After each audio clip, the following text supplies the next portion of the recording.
Good morning, good afternoon, and good evening, whatever time of day it is when you sit down or drive or whatever to watch this.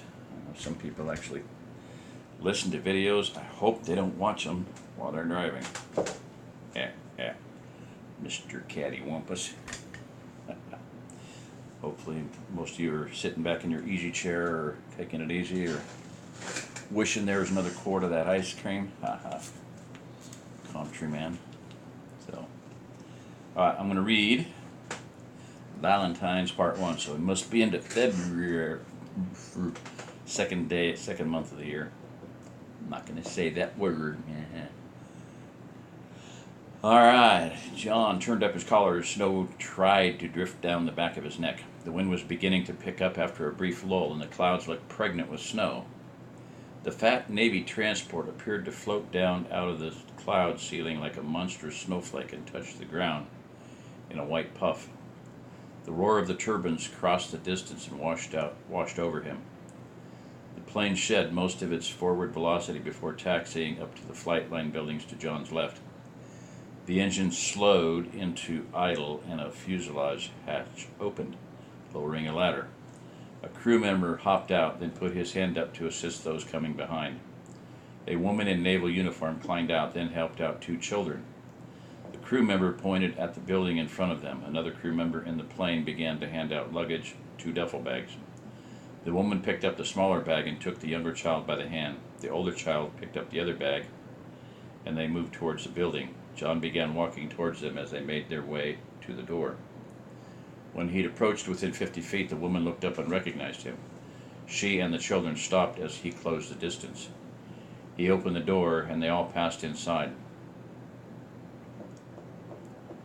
In the warmth of the building, she put the bag down in one of the waiting room chairs, and the older child did the same. The woman turned and said, "Hello, John. I'm glad you were able to come meet us. I'm sorry I wasn't able to arrange anything closer. It was either here or Atlanta, and I remember how much you dislike large cities.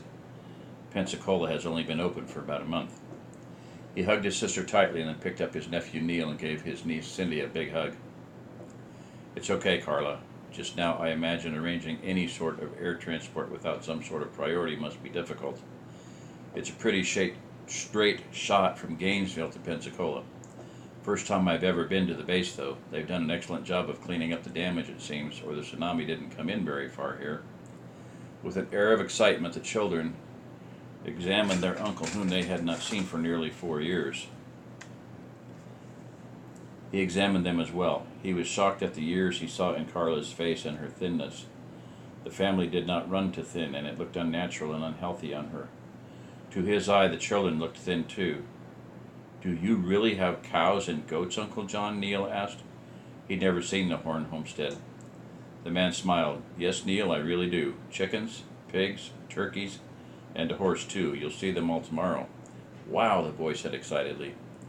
He led them all to a table at the far end of the room, away from the doors. There were vending machines in the corner, and he began to drop coins into the coffee machine and punching the hot chocolate button for the kids, coffee for himself and his sister. Carrying the cups back to the table, he handed them out and sat down. "How was the trip?" he asked. "Not too bad, except for stopping at every little air patch between here and San Diego," she replied. "Ride gets a little bumpy on the way up and down." Both of them seemed to be having difficulty starting a conversation. "You look thin. Can't the Navy feed its people?" "Even the kids look thin."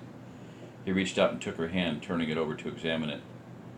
"Well, we've bounced around a lot, and it's been tough a time or two," she explained. "It's not in the news so much, but things are really tight in the military just now.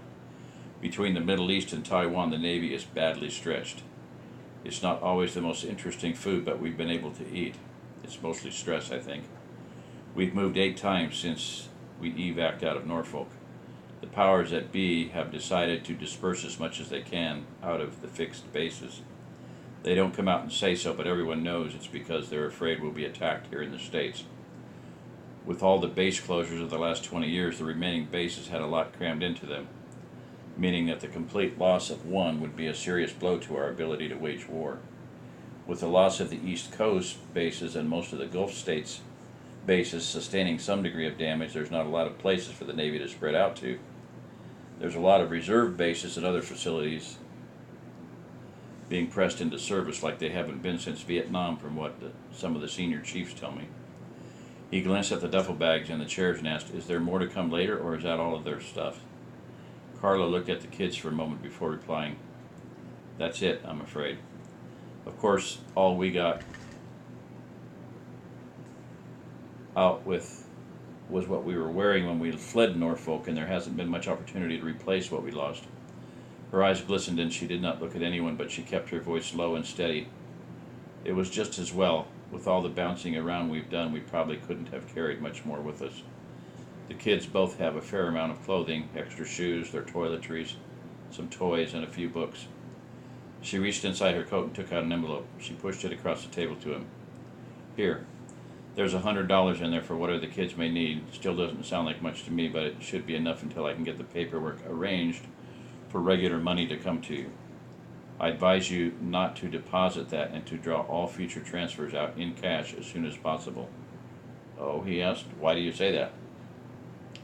"Because I'm expecting a large number of the remaining banks in the U.S. to fail before the year is out, and the survivors will be badly damaged. Information management is what I do, John. I'm good at it. I see things that the news media doesn't and wouldn't report if they did. Just now the Treasury and Federal Reserve are moving mountains trying to keep the U.S. financial system from imploding." Get out of there. Go away. All vaguely. Blah. "Personally, I don't think they can. The dollar devaluation helped a lot, but there's too many interrelated forces at work here to forestall it for long. Don't take on any secured debts. Don't keep anything in financial institution that you don't keep anything in any financial institution that you absolutely don't have to, and don't keep too much paper money on hand. Keep whatever wealth you have in tangible goods. Our economic roller coaster hasn't made it to the big drop yet." He smiled faintly. "Pretty much what we're doing now, not that we have much cash anyway. That'll change a little now that I've agreed to let Luke give us cash directly. Ann and Lisa finally wore me down on that one. Their house is repaired and on the market, so it's not a burden for them. The only secured debts that we have are the mortgage on the farm and Ann's car, neither of which we can quickly pay off. We've prepared about as well for an economic meltdown as we can prepare." "Good." She tried to return the smile, not quite making it. "I'll be throwing into the house kitty as well. 3/4 of my take-home pay will be coming to you every month. Whatever you don't need for the kids, keep half for the house, and put the other half in a canning jar or something for me, preferably in silver or gold if you can find it." He shook his head. "That doesn't leave you much to live on, Carla. We can get by on a lot less than that." She gave him a genuine grin this time and said, "What do I need money for, stupid? I'm single and will be living in the women's barracks or on a ship when I get back. Other than some minor expenses for toiletries, clothes, and whatnot, I won't have anything to spend it on and no place to spend it, most likely, if I did want to buy something. I want it to go to the kids. If there's anything left over, you can hold it for me until I get back." "Okay," he smiled. "I'll let you know when the first one comes in. Is there anything special I should know about the kids?" She looked at him for a long time before saying anything. "No, I guess not. Cindy has been a real trooper in helping out. She's got a good level head on her shoulders and is wise beyond her years. Had to be. Neil has grown up a lot since the impact. They're good students. They'll do what you tell them. I'm sure they'll get along fine with Melinda, Brittany, and Heather. I'd really like to see them all playing together." The outside door opened and one of the transport crew members came in, looked around until he saw them at their table, and walked across the room. He was a young man, red-haired with freckles, and reminded John strongly of Radar O'Reilly without the glasses. He looked like he wasn't old enough to have a driver's license. "Ma'am," he said to Carla, "the skipper said to tell you he's about ready to lift." Looking around the empty room he continued, "I can probably give you a few more minutes. I'll tell him you're in the ladies, if that's all right with you, ma'am." Carla nodded her head and replied, "That'll be fine, thank you. Carry on." Yes, ma'am," he said, and walked across to the vending machines to buy candy bars. John tousled Neil's hair, saying to the children, "How about you two keep an eye on your bags for me for a moment while you finish your goodbye? After you finish your goodbyes with your mother, I'll walk her back to the plane when you're done." Okay, whatever. All right, there you go. Thank you. Bye bye. Good night.